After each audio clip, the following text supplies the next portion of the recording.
समय को जब हम उसके ऊपर गो करते, आपको उसको 2 हिस्सों में बांटना पड़ेगा। पहला 3.5 साल और उसके बाद का 3.5 साल। मैं अपने 2 गवाह को खुली छूट दे दूंगा और वो 1260 दिनों तक भविष्यवाणी करेंगे। अभी 1260 दिन यानी कितने महीने? यानी 42 महीने, यानी 3.5 साल। देखो बाइबल कितना एक्यूरेट है। यानी वो पहले 3.5 साल तक उनका जो है वो मिनिस्ट्री होगा। वे उनके ऐसे वस्त्र धारण किए गए होंगे जिन्हें शोक प्रदर्शित करने के लिए पहनाया जाता है। ये 2 साक्ष्य, वे 2 जैतून के पेड़ तथा वे 2 दीपदान है जो धरती के प्रभु के सामने स्थित रहते हैं। यदि कोई भी उन्हें हानि पहुंचाना चाहता है तो उनके मुखों से ज्वाला फूट पड़ती है और उनके शत्रु को निगल जाती है। यदि कोई उन्हें हानि पहुंचना चाहता है तो निश्चित रूप से उसकी इस प्रकार मृत्यु हो जाती है। वे आकाश को बांध देने की शक्ति रखते हैं ताकि जब वे भविष्यवाणी कर रहे हो तब कोई वर्षा न होने पाए। उन्हें झरनों के जल पर भी अधिकार था जिसमें वे उसे लहू में बदल सकते थे। उनमें ऐसी शक्ति भी थी, वे जितने बार चाहते उतनी बार धरती पर हर प्रकार के विनाशों का आघात कर सकते थे। अभी सवाल यह थी कि ये 2 गवाह कौन है? मूसा व मसीह भाई बहन कहते कि ये जो है ये मूसा और हनूक है। ये मूसा और हनूक नहीं है, ये है मूसा और एलिया।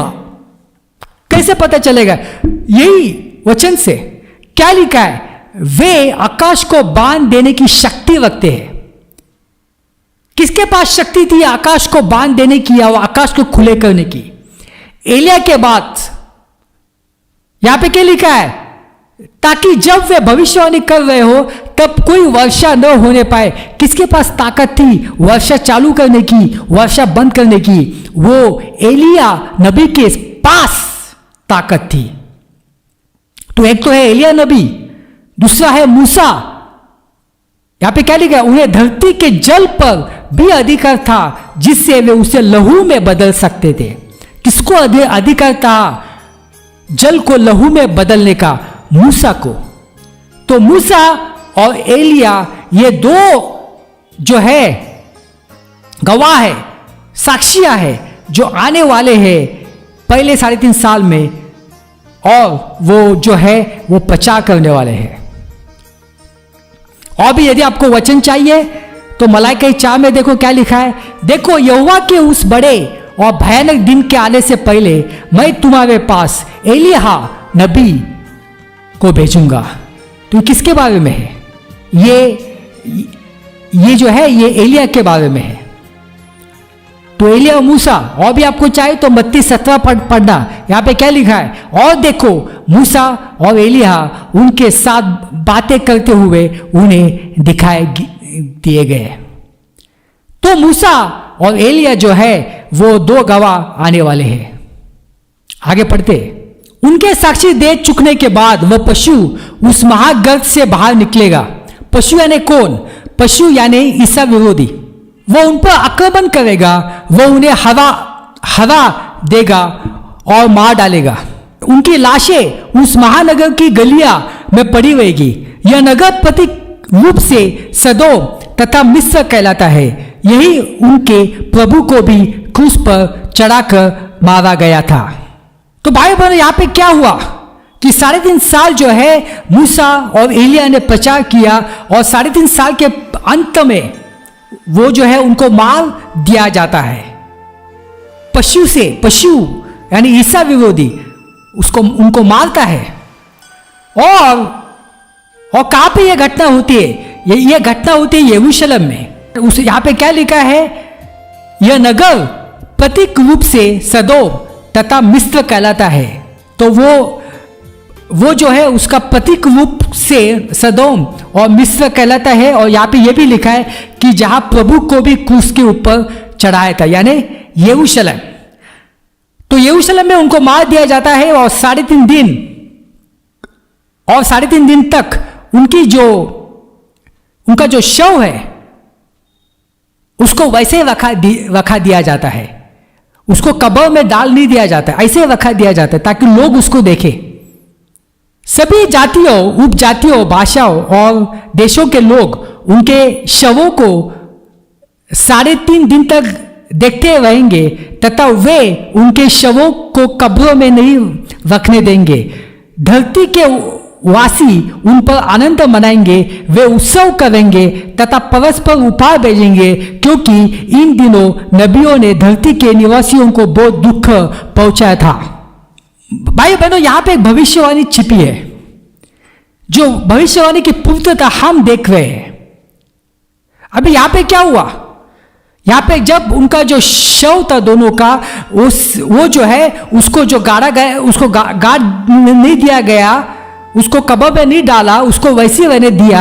और सब देश के लोग, सब भाषाओं के लोग, सब जातियों के लोग, वो जो है वो सब ने देखा। अब ये कैसे मुमकिन है? क्या उन्होंने जो है यरूशलेम में आके देखा? हो नहीं सकता है। तो ये सब जो है ये उन्होंने देखा सैटेलाइट टेलीविजन से, उन्होंने देखा इंटरनेट से। तो देखो ये सैटेलाइट टेलीविजन और इंटरनेट की भविष्यवाणी है, जिसकी अभी पूर्तता हो गई है। अभी पहले जब उसकी पूर्तता नहीं हो गई तो लोगों को लगता होगा कि ये कैसे मुमकिन है, कैसे देखेंगे। मगर अभी हमको मालूम है कि ये कैसे देखने वाले हैं, ये टीवी से देखने वाले हैं, ये इंटरनेट से देखने वाले हैं। तो ये भविष्यवाणी की पूर्तता हो गई है। तो वे सब जो है वे सब आनंद मनाएंगे, एक दूसरे को उपहार दे देंगे,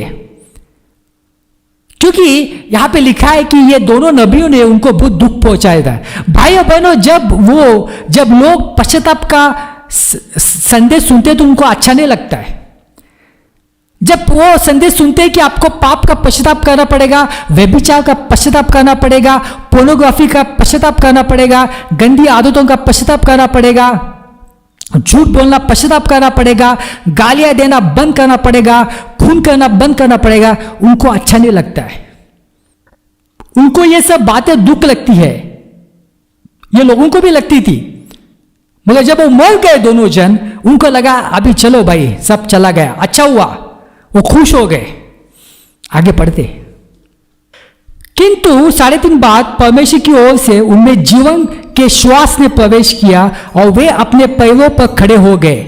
जिन्होंने उन्हें देखा वे बहुत डर गए थे। फिर उन दोनों ने ऊंचे स्वर में आकाशवाणी की, उनसे कहते हुए सुना, यहां ऊपर आ जाओ। सो वे आकाश के भीतर बादलों में ऊपर चले गए। उन्हें ऊपर जाते हुए उनके विरोधियों ने देखा। तो यहाँ पे क्या हुआ? 3.5 दिन के बाद जो है परमेश्वर ने उनको ऊपर बुलाया, परमेश्वर ने उनको जिंदा किया, उनको ऊपर बुलाया, वो ऊपर गए। और ये सब जो भी विरोधियों थे वो देखकर वो परेशान हो गए, वो डर गए। तो ये 2 गवाह रहेंगे, मूसा और एलिया।